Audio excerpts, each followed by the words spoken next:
Mulheres de Esperança. É compreensível ter medo da falta de saúde. Afinal, a saúde é um aspecto fundamental das nossas vidas e influencia o nosso bem-estar geral.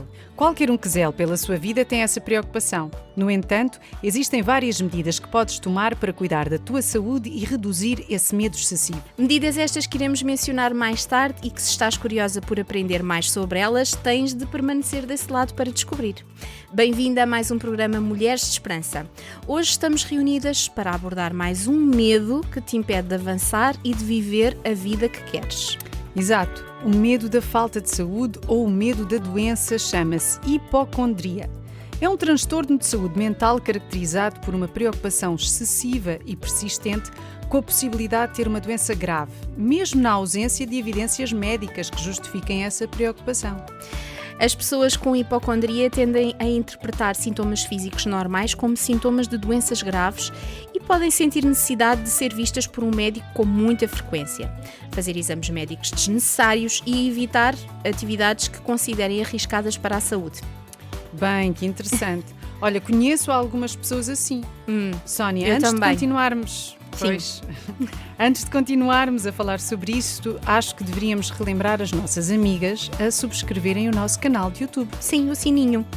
Segue também o nosso incrível podcast no twr360.org, no Spotify ou Google Podcast e partilha os nossos programas nas redes sociais para todas as tuas amigas. Espalha saúde, vida e esperança para quem te rodeia. Isso mesmo. Se suspeitas que sofres de hipocondria, também relembramos que é importante procurares ajuda profissional de um médico ou de um profissional de saúde mental qualificado, para além de ouvires este episódio, claro. Claro que sim. Algo que temos que ter em atenção, e eles poderão avaliar os teus sintomas, fornecer um diagnóstico adequado e recomendar o tratamento apropriado. Fica desse lado para ouvires mais sobre este tema. Orar, ouvir, aprender, crescer e dar. RTM Mulheres de Esperança. O medo de ficar doente, também chamado de transtorno de ansiedade de doença, é caracterizado pelo medo excessivo de adquirir uma doença grave. Ele tende a começar no início da idade adulta, mas também pode aparecer em pessoas com idades avançadas. Tal como mencionámos, o indivíduo pode desenvolver uma obsessão com a possibilidade de contrair uma patologia, ainda que esteja totalmente saudável. A partir de experiências negativas de vida, históricos de enfermidades na família, medo adquirido dos pais ou como resultado de outras condições como a ansiedade, transtorno obsessivo-compulsivo e síndrome do pânico. Por exemplo, o sofrimento com uma doença na infância pode despertar o medo de sofrer com ela novamente na idade adulta, ou de sofrer com patologias, com sintomas ou gravidade semelhantes. Da mesma forma, durante uma pandemia ou epidemia, como já vivemos, o medo de adoecer pode ganhar novas proporções devido à falta de informação sobre a situação e o número elevado de contágios. Tal como eu já disse, aconteceu com o Covid-19. Exatamente. As pessoas ansiosas possuem mais suscetibilidade a desenvolver fobias e temores irracionais por se preocuparem em demasia com cenários inexistentes. Lembra-se que falámos disso nos episódios anteriores? Essas pessoas acreditam que as suas preocupações podem se concretizar, mas é impossível ter a certeza sobre o futuro. Elas passam muito tempo a contemplar o amanhã, e imaginar-se a contrair doenças, a serem internadas no hospital ou a receber cuidados dos familiares, entre outros cenários desagradáveis. À medida que a ansiedade alimenta pensamentos como estes, esses pensamentos fortalecem a ansiedade. O indivíduo ansioso eventualmente insiste num ciclo de sofrimento e apreensão. Assim, a preocupação com o que pode acontecer ao ficar doente adquire níveis cósmicos com a realidade e transforma-se em medo ou pânico.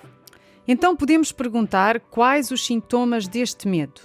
Bem, o medo de ficar doente é observado através dos comportamentos e preocupações da pessoa hipocondríaca, como é lógico. Exato, Inês. Geralmente o hipocondríaco é mais cuidadoso com a higiene pessoal e o contacto com o outro do que as demais pessoas, por temer possíveis contaminações. Ele perde-se em divagações trágicas sobre o que poderia acontecer com ele próprio, com a sua família e com o seu modo de vida ao contrair uma doença grave. Por exemplo, quando fica engripado, passa o tempo destinado à recuperação a preocupar-se com a possibilidade da gripe agravar-se. Exato. É preocupante. A preocupação é voltada para as possíveis implicações dos sintomas em vez do desconforto causado por eles no momento. Sim. Aqui vamos mencionar os sinais mais comuns de alguém que tem medo de ficar doente. O autoexame frequente. Não é aquele autoexame que é aconselhado pelos médicos, mas é estar constantemente naquilo, analisar se a garganta está vermelha, a verificar se há lesões na pele, estar constantemente em alarme diante do surgimento de sintomas, da necessidade de consultar médicos com frequência, hábitos exagerados de limpeza, necessidade de fazer exames para se certificar que não está doente, desconfiança do diagnóstico. Normalmente a pessoa pensa que está mais doente do que realmente está. E isso é uma autêntica prisão da alma. Verdade. Tem medo de descobrir uma condição grave, faz automedicação, gravíssimo, busca informações incessantemente sobre doenças. Também grave. Péssimo. Faz reclamações constantes sobre dores e mal-estar, exagera o incómodo provocado pelos sintomas e tem necessidade de evitar certos lugares e pessoas para não se contaminar. Mulheres de Esperança no digital: Spotify, Google Podcast, YouTube e TWR 360. Encontra esperança hoje. Como foi visto, os sintomas da hipocondria são um tanto contraditórios. Ao mesmo tempo em que a pessoa pode buscar assistência médica sem necessidade, ela pode evitar visitas ao hospital quando estritamente necessário. Sónia, então como podemos lidar com o medo de ficar doente? Será que podemos ajudar as nossas queridas ouvintes nessa tarefa? Boas perguntas, Inês. Claro que sim. O medo de adoecer pode ser tão profundo que o indivíduo hipocondríaco opta por evitar encontrar pessoas e frequentar certos ambientes, especialmente onde há aglomerações. Como essa condição tende a ser crónica e oscilar entre períodos de mais ou menos intensidade, o indivíduo também pode ter dificuldade em levar uma vida tranquila. A sua performance no trabalho e os seus relacionamentos podem sofrer com os seus comportamentos obsessivos e esquivos.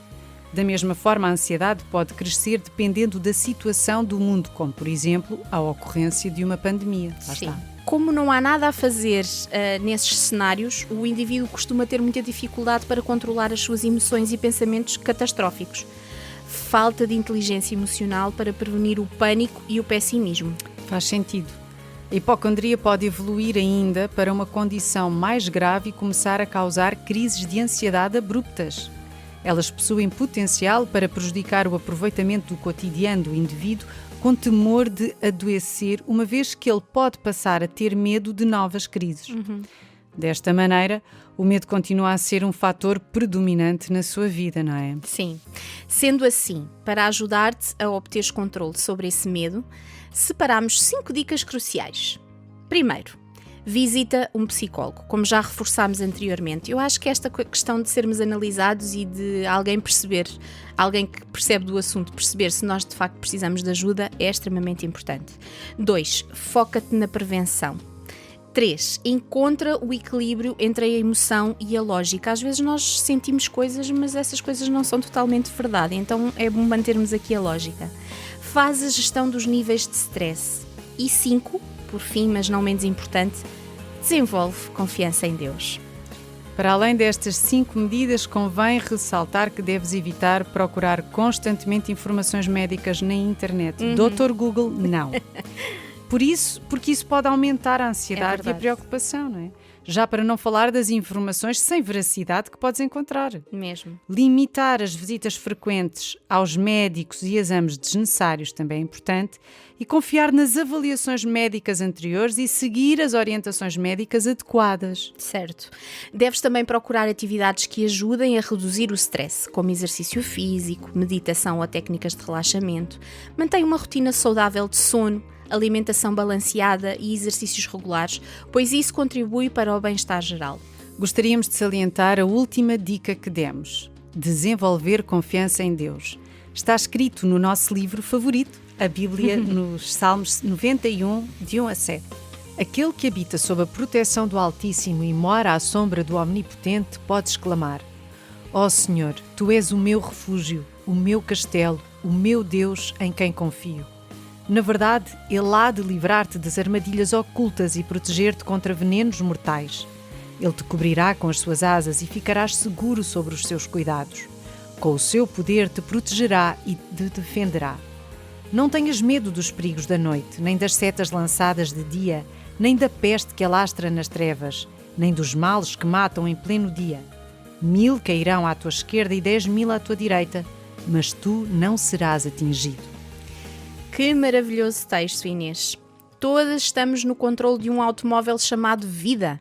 Acordamos de manhã, vamos onde queremos, comemos o que nos apetece, dormimos à hora que nos agrada, mas a doença pode estar à porta e pode roubar-nos esse controle.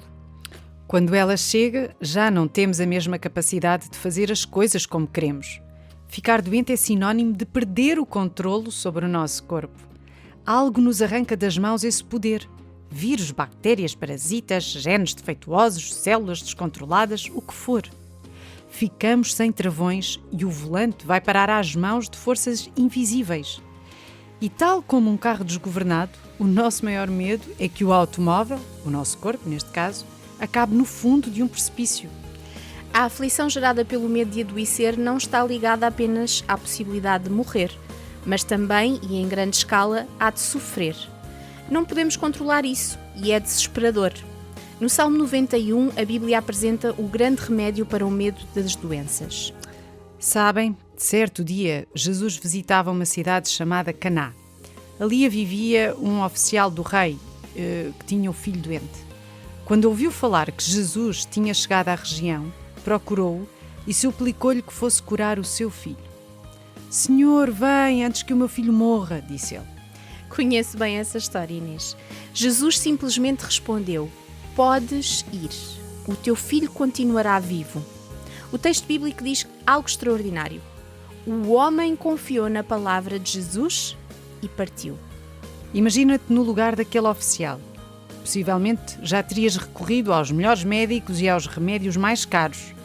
De repente, um desconhecido diz-te: podes ir. Acreditarias nisto? É difícil, não é? Bem, aquele homem confiou que Jesus tinha controlo sobre a doença do seu filho. E bastou isso. Confiança no controle de Deus. Convidamos-te a fazer esta oração connosco se tens este medo avassalador da falta de saúde. Pai querido, vivemos sujeitos a doenças e a problemas de saúde que chegam sem enviar aviso. Tenho medo do sofrimento e de todas as coisas más que as enfermidades podem provocar.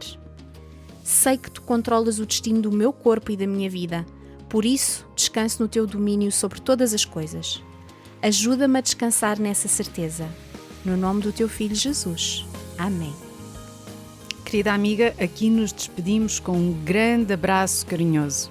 Estaremos a orar pela tua vida, família e amigos. Lembra-te, se estás interessada em dar-nos uma resposta, podes fazê-lo nas nossas redes sociais. Sónia, queres terminar com a nossa grande conclusão? Vamos lá, com todo o prazer. Encontra esperança hoje.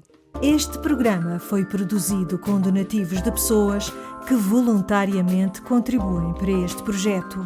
Ajuda-nos a levarmos esperança a todas as mulheres. Contacta-nos pelo e-mail mulheres@radiotransmundial.org.